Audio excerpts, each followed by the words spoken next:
I've got your energy stories for April 2023. And in the first one, the Biden administration's Environmental Protection Agency is proposing new automobile tailpipe emissions limits that would ultimately require up to 2/3 of new vehicles sold in the U.S. to be electric by 2032 versus 5.8% EVs sold last year. The proposed limits don't outline specific sales numbers, but rather mandate limits on overall greenhouse gas emissions. The EPA will ultimately make its final decision following a public comment period, with the rule expected to become final in 2024. There are certainly some critics. The CEO of the Alliance for Automotive Innovation, a trade group representing Ford, GM, and other auto OEMs, characterized the proposal as, quote, aggressive by any measure, unquote, stating that it exceeds the Biden administration's 50% by 2030 EV sales target announced less than 2 years ago. Meanwhile, in China, sales of new energy vehicles, electrics and plug-in hybrids, soared 21.9% in March, now representing 34% of total sales. Just saying.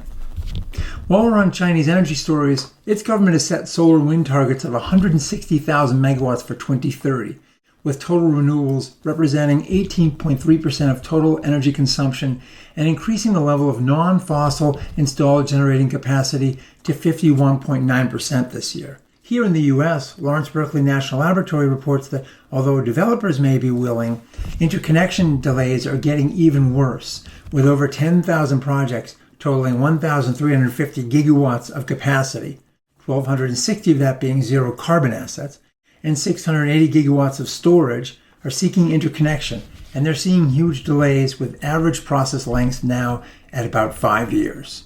Historically, only 21% of projects and 14% of capacity in the queues from 2000 to 2017 actually got built. So one needs to give that number a huge mental haircut. But nonetheless, in a market where we're staring down the barrel of atmospheric chemistry, policymakers are going to have to do something, and soon.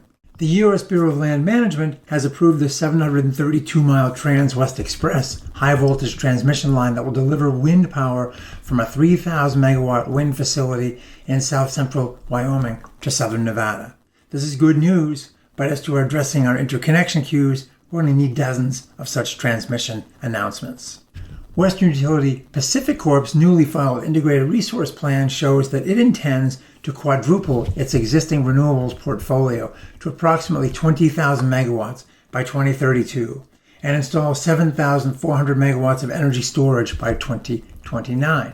The plan also addresses demand-side resources, calling for 798 megawatts of energy efficiency and 660 megawatts of demand response.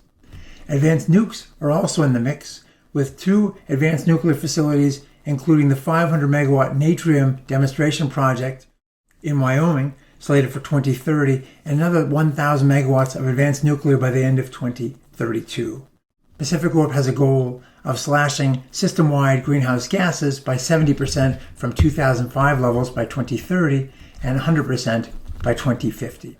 In a sign as to how some grids are rapidly changing, one need only look to ISO New England. There, the grid operator reported that it saw record low demand on Easter Sunday, April 9th of this year.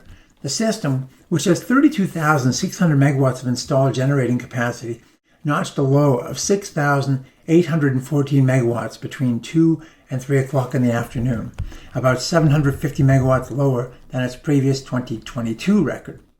Mild temps and a holiday helped, but the big dog in the kennel was behind-the-meter solar at 4,500 megawatts throughout the afternoon. So 3 a.m. peaks exceed 3 p.m. peaks, an occurrence that happened 45 times last year.